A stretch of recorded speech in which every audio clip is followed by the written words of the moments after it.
Hey everybody, I've been framed. And what that means basically is about a year ago, I was teaching a 5-day hands-on class in Photoshop. And on the last day, one of our projects was to take one of our images and we were going to actually frame it. Now, this is an example of a cheap frame I got at a dollar store, but it looks like there's a mat in there. If I show you close up, hopefully you can see that. This is all Photoshopped. It's not a real mat, but it actually classes up the framed image. Really nice in an inexpensive frame. So let's take a look how to do that. Are we ready for this? Let's do it.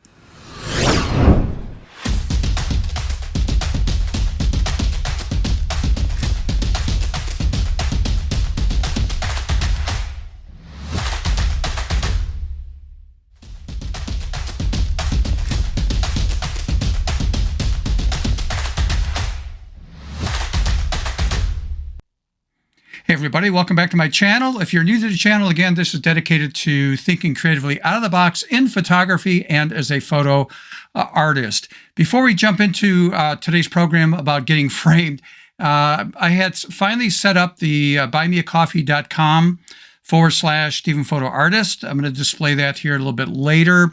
But I'm going to share with you some of the things that I'm going to be doing in the future. And that was based on suggestions that people gave me. And that was, could you offer small, like tiny, say, training programs or training videos along with sample files that we could use to practice the techniques along with you by watching that video and giving us, again, the file. So I set something up brand new. I'll show you where to find that.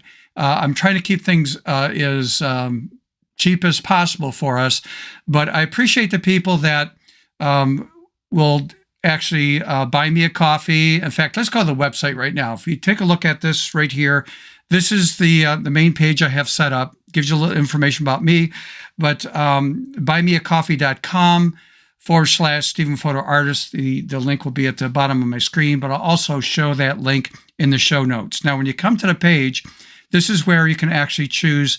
Let's do one coffee. It's going to be $3 for a coffee. If you decide to do 3, then it's going to be $9. If it's 5, it's $15. So it's just a way that I appreciate if you are getting some value out of this channel.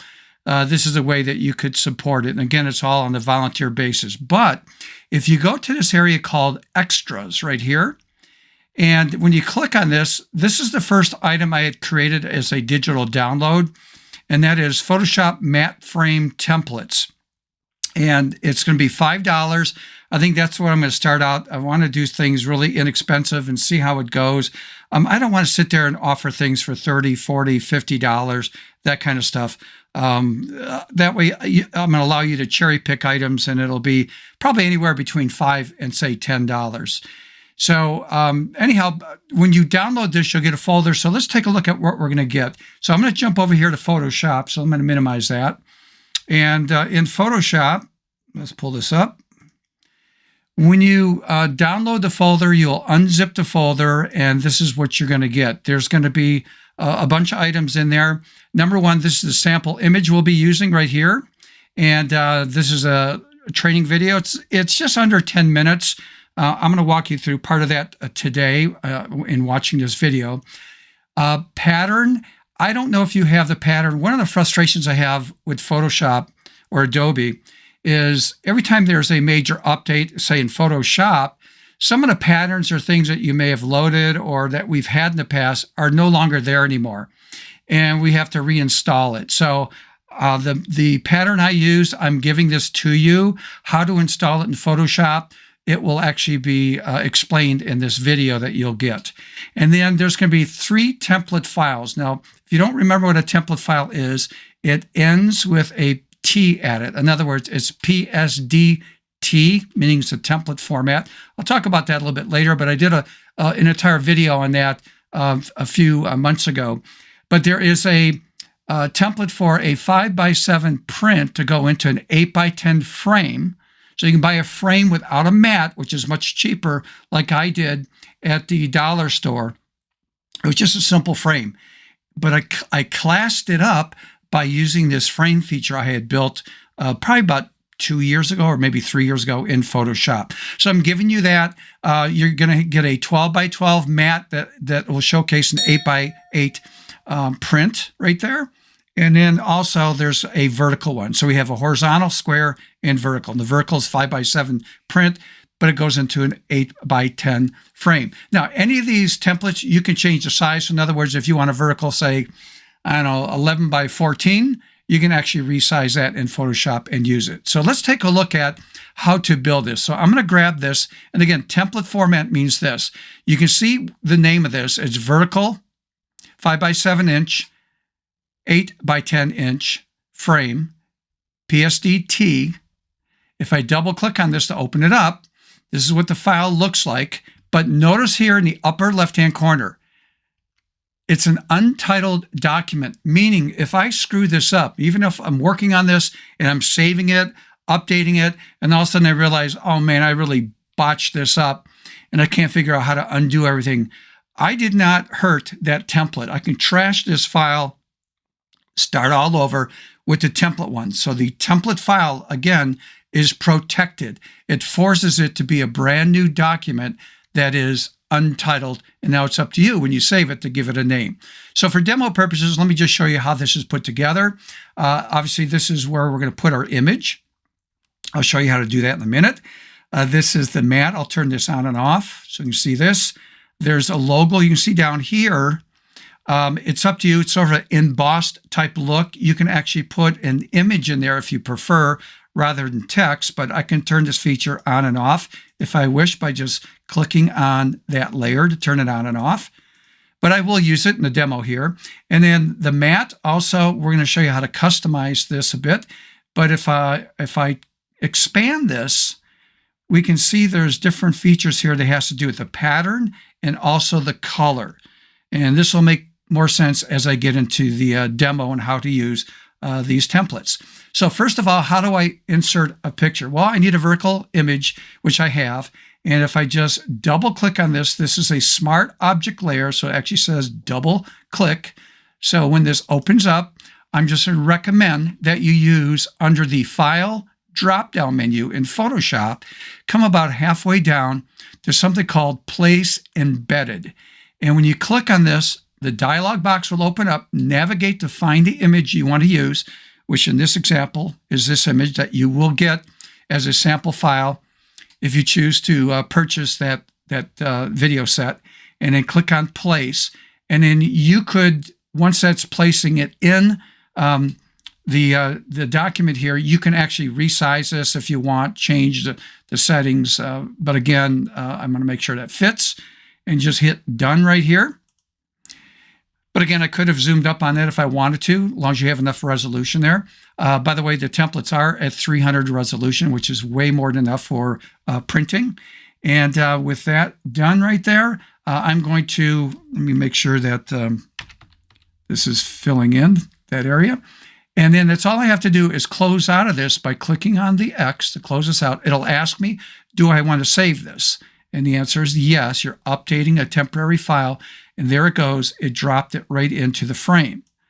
Now, this frame looks 3D because, again, if you take a close look at this frame over here, and let me zoom in on this, the edge at the very bottom is lighter than the sides and the top. And the reason is, if that was really a mat, light always comes from the top going down. So this would always be lighter. And it gives that illusion of three-dimensional. In fact, I've had people actually look at that framed image and thought it was actually a matte frame until I showed them. I actually had to pull the image out of the frame to show them that, no, there's no matte. It's all done in Photoshop. So over here where you see your name, it's like embossed. If I expand this right here, and I'll just double click on text. Now, again, you could delete this. You could stick in a graphic image if you wanted to do that, or just turn this feature off if you don't want text there at all. I'm just going to put in the model's name. So I'm just going to type in Minerva Moon. That was the name of the model. And let's see, I think I goofed up there. No, I got it. And then you could center that. I'm not going to do that for you, but you got the idea that you just drop in a name, or again, you could turn that off. I could play with the opacity. If I don't want it to be as strong, I can pull the opacity down so it's a little bit more discreet, or push it back to 100%. Totally subjective, totally up to you. Now, I'm going to close out of that, and let's take a look at the mat. I'm going to expand this, and if I turn this on and off, you may not want the texture look of a mat. You could turn that off because you might be using a textured matte paper for your print, and it would naturally put a texture in there. But if you want to complement it, or maybe you just used a simple matte paper, you could turn on that texture. And again, with the texture, you could pull the opacity of this down so it's a little bit less. You can pull it up so it's much stronger. Again, very subjective. It's based on your needs. So I'm going to leave that maybe about right there. I like that look. But the key thing here is colors. If I double click on this, this opens up the color picker. I can move my cursor off the color picker and say, I would like to choose this green right here. Click on it and I change it to the green. If I want to choose maybe something like the rust brown, there we go. If I want to choose, again, a different color, there we go. So again, this is based on your needs. You could select whatever color you want. I tend to like mine like a slight off-white color like that. And there is your framed matte image that actually looks like it's a real mat when you print this. Now, suggestions on printing. Number one, you want to print this on matte photo quality paper or fine art paper with the texture. And of course, fine art paper is always matte. Do not have this printed on a glossy paper because, again, mattes tend not to be glossy at all. You can get away with, some people call it luster paper or semi-gloss paper if you don't have your own printer. Some people don't, so they have to use a service bureau. So try a luster. Some offer a matte finish too, but avoid gloss at all possible. Okay, so with that out of the way, this shows you what the mat looks like. And again, you can go to the buymeacoffee.com/Stephen Photo Artist, and you could download that for $5. I'm trying to, again, keep it cheap. I appreciate the ones that will use it. Before I end this video, if you could do me a favor, and that is, please like the video, subscribe if you have not subscribed, and hit that notification bell. That way you'll get notified the next time I upload a video. Also, at the bottom of my screen, there is the link to the buymeacoffee.com at Stephen Photo Artist. And also, if you have any questions or things you'd like me to cover in this YouTube channel, my email address, again, is here at the very bottom that you can see. It is stephenphotoartist@gmail.com. And again, all these links should be in the show notes under description, so you could find that, copy, and paste these links. Okay, so with that out of the way, again, let's get our camera out. Hey, let's go find an image that we would like to do a mat and apply this technique to the sample mats I'm giving you. They're high res, they're ready for printing. Till next time, see ya.